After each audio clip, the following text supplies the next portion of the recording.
Ito ba yung ito yung tindahan. Nakakatakot. Baka yung nagtitinda, wala siyang ulo or something.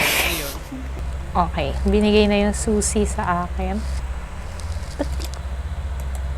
Yun. Got it. Ito na yung door, I guess. Hindi pa ba ito yun? Or ito yun?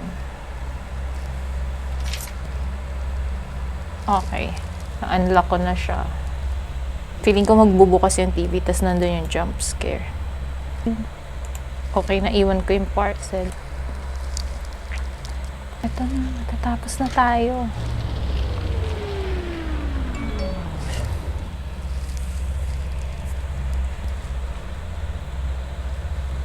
No signal. So, oops, nag-brown out sa game.